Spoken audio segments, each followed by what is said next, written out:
Do you have a unique family member? Maybe one who is fond of castles and smashing furniture with swords.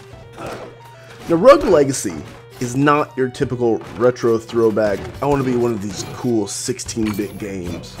Yeah, it is 16-bit. Yeah, it's a Metroidvania style game. And yes, you get to smash bad guys in exchange for money and gold coins. But there are much deeper elements beneath everything else. Rogue Legacy is flat out an amazing game. When you start Rogue Legacy, you'll find yourself thrust into the boots of a nameless knight, running through the halls of a random castle. Unlike most games, there's virtually no story to start with. All you are given from the start is a brief glimpse into your character slaying a king, and then ta-da! The game starts. No cinematics, no nonsense, just get in and go. Normally, this is the part in the review where I'd start complaining about a lack of depth or developers just being plain lazy. This is not the case here. Rogue Legacy effectively tells the story of this castle through randomly placed notes. This does two things for the player. It both gives you the challenge of locating these notes for the completionists, or for those of us who don't care about a story and we just want to play a game, it lets us bypass all the cutscenes, all the dialogue. So what is the story in Rogue Legacy? Well, it's pretty simple. You're a knight who gets to destroy 4 evils that live inside this big scary castle. Once you're complete, a big door is going to open, then you get to challenge the greatest evil of all, the final boss. Vague, I know. The real story is told through these pages from the prince's journal. They're scattered throughout the castle. To summarize, there was a prince and some siblings. Their father was attacked, this happened during the tutorial, by an assassin. Fortunately, Daddy King was only severely wounded. The siblings came to the castle, which you later find out is called Castle Hampson, in search of a random item that can cure anything.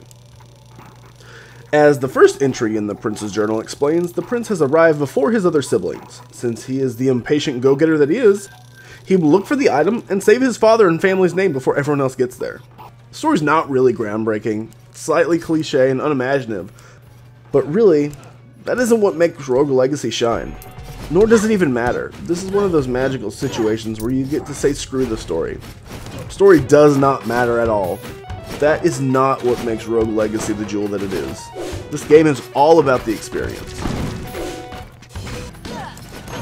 The unique thing about Rogue Legacy is everything else about the game.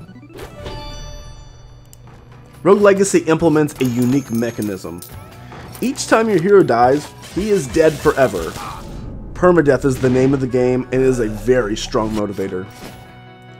The unique part comes when you finally screw up and perish. Instead of starting from scratch as you would in, say, Ghosts and Goblins, you instead get to choose the next person in your family tree that will battle through the halls of Castle Hampson.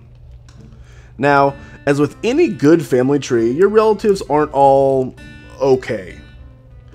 You're given the choice of 3 successors, all of which have traits. Well, okay, not so much traits. Let's call them quirks.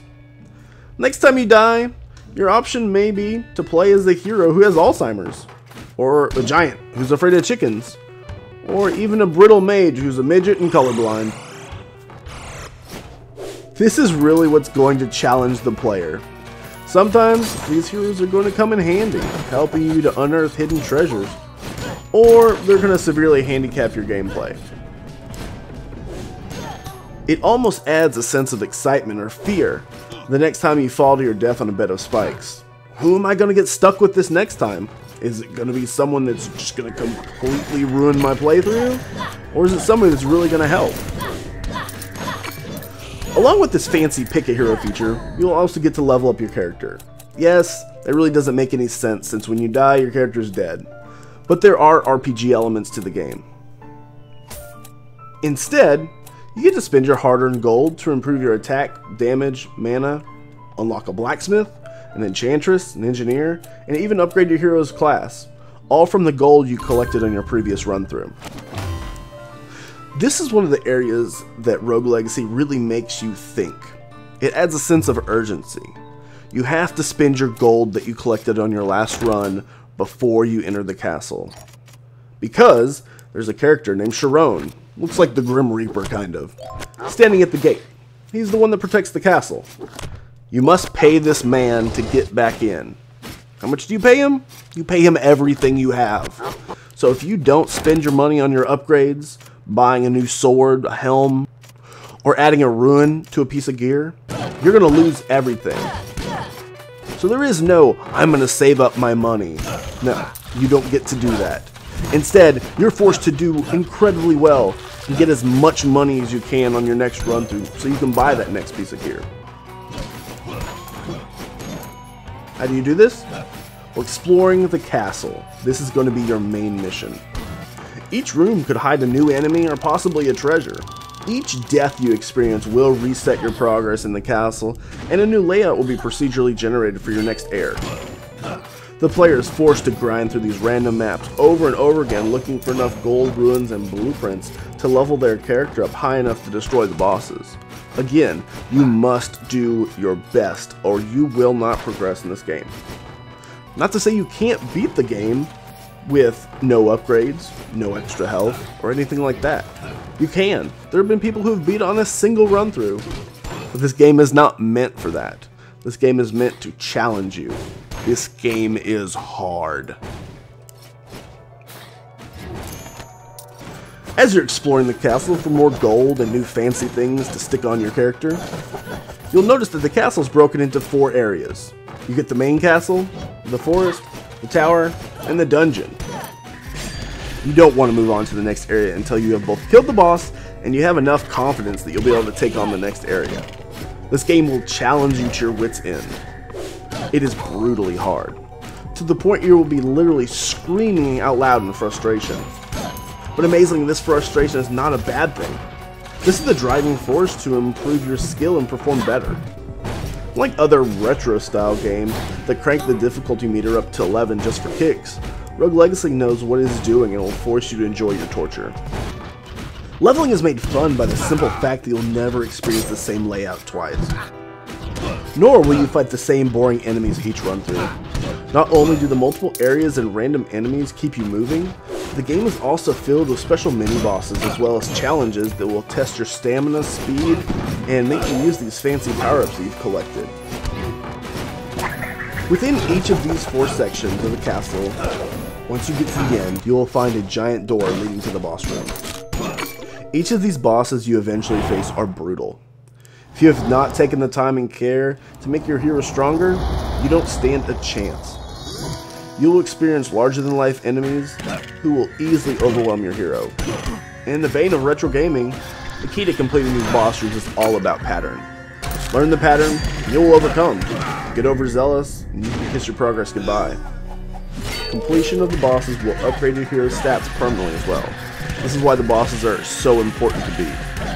The ongoing repetition that adds so much replayability to the game is also what hurts it, in my opinion. This is not a game for everyone. If you're one of those people who wants to sit down and play through a game for the sole purpose of beating the final boss and then setting the game aside forever, never to be touched, well, this is going to frustrate you, and you're probably going to hate it. Rogue Legacy is not meant to be played on a single playthrough. This is also probably not going to be great for the younger crowd.